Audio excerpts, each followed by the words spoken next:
General یحییٰ نے مارچ 1969 میں صدر ایوب خان کو استعفیٰ دینے پر مجبور کیا اور چیف مارشل لا ایڈمنسٹریٹر بن گئے۔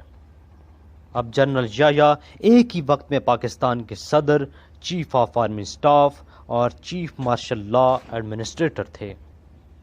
وہ چونکہ ایوب کے زوال کے اسباب دیکھ چکے تھے، اس لیے انہوں نے فوراً سیاستدانوں سے کوئی لڑائی مول لینے کی بجائے ایوب دور میں سیاسی جماعتوں پر لگی پابندیوں کو ختم کر دیا۔ جنرل یحییٰ خان نے ایوب کا بنایا متنازع آئین بھی منسوخ کر دیا۔ انہوں نے دسمبر 1970 میں صدارتی انتخابات کروائے۔ یہ پاکستان کی تاریخ کے پہلے عام انتخابات تھے جس میں ایک آدمی ایک ووٹ کا اصول استعمال ہوا۔ انہیں پاکستان کی تاریخ کے سب سے شفاف انتخابات کہا جاتا ہے، لیکن ان شفاف انتخابات کا نتیجہ بہت خوفناک برآمد ہوا۔ انتخابات میں بنگال کے شیخ مجیب الرحمان نے مشرقی پاکستان میں کلین سوئپ کیا اور 160 نشستیں جیت لیں، لیکن ان کی جماعت مغربی پاکستان میں ایک بھی سیٹ حاصل نہ کر سکی۔ ادھر ذوالفقار علی بھٹو نے مغربی پاکستان میں 81 نشستیں جیتیں، لیکن مشرقی پاکستان میں وہ ایک بھی سیٹ نہ جیت سکے۔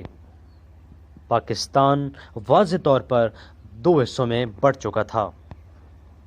پورا مشرقی پاکستان شیخ مجیب کے ساتھ کھڑا تھا اور شیخ مجیب آئینی لحاظ سے پاکستان کے نئے حکمران تھے۔ جنرل یحییٰ کی ذمہ داری تھی کہ انہیں اقتدار منتقل کرتے۔ اس مقصد کے لیے جنرل یحییٰ خان نے 1 جنوری 1971 میں ڈھاکہ میں قومی اسمبلی کا اجلاس بلایا۔ یہ ایک تاریخی موقع تھا کہ پاکستان کو مشرقی پاکستان سے منتخب قیادت مل رہی تھی، لیکن اس تاریخی موقع پر بھٹو نے اجلاس میں شرکت کرنے سے انکار کر دیا۔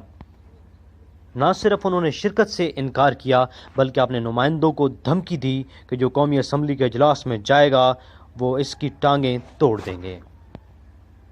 بھٹو کو شیخ مجیب کے 6 نکات پر اعتراض تھا۔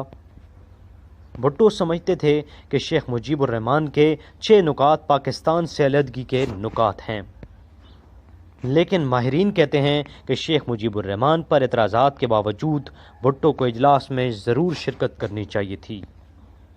بھٹو نے جنرل یحییٰ پر اجلاس ملتوی کرنے کے لیے دباؤ ڈالا۔ یحییٰ نے یہ اجلاس ملتوی کر دیا۔ اجلاس کا ملتوی ہونا تھا کہ مشرقی پاکستان میں آگ لگ گئی۔ بنگالی سمجھ گئے کہ مغربی پاکستان کے اشرافیہ ہمیں اقتدار منتقل نہیں کرنا چاہتی۔ مشرقی پاکستان میں سول نافرمانی کی تحریک چل پڑی۔ بھارت جو پہلے سے موقع کی تاڑ میں بیٹھا تھا، اس نے باغی گروہ مکتی باہنی کے ذریعے مسلح بغاوت شروع کر دی۔ مکتی باہنی کے مسلح گروہوں نے پاک فوج اور مغربی پاکستان کے حامیوں پر حملے شروع کر دیے۔ یہ پاکستان بچانے کا آخری موقع تھا۔ اگر اس وقت بھی اجلاس بلا کر اقتدار انتخابات جیتنے والے کے سپرد کر دیا جاتا تو شاید پاکستان کی تاریخ کچھ اور ہوتی۔ گو کہ اب یہ اتنا سادہ بھی نہیں رہا تھا، لیکن جنرل یحییٰ خان نے اقتدار منتقل کرنے کے بجائے یہ آخری موقع بھی گنوا دیا اور بغاوت کچلنے کے لیے فوجی ایکشن شروع کر دیا۔ یہ تاریخی حقیقت ہے کہ فوجی ایکشن کو بھٹو سمیت تمام بڑی جماعتوں نے سپورٹ کیا۔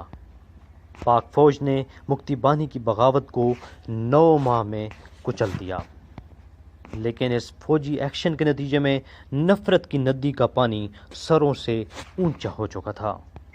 دوسری طرف موقع کی تاڑ میں بیٹھے بھارت نے اپنی سازش کو ناکام ہوتے دیکھا تو انٹرنیشنل بارڈر کراس کرتے ہوئے مشرقی پاکستان پر حملہ کر دیا۔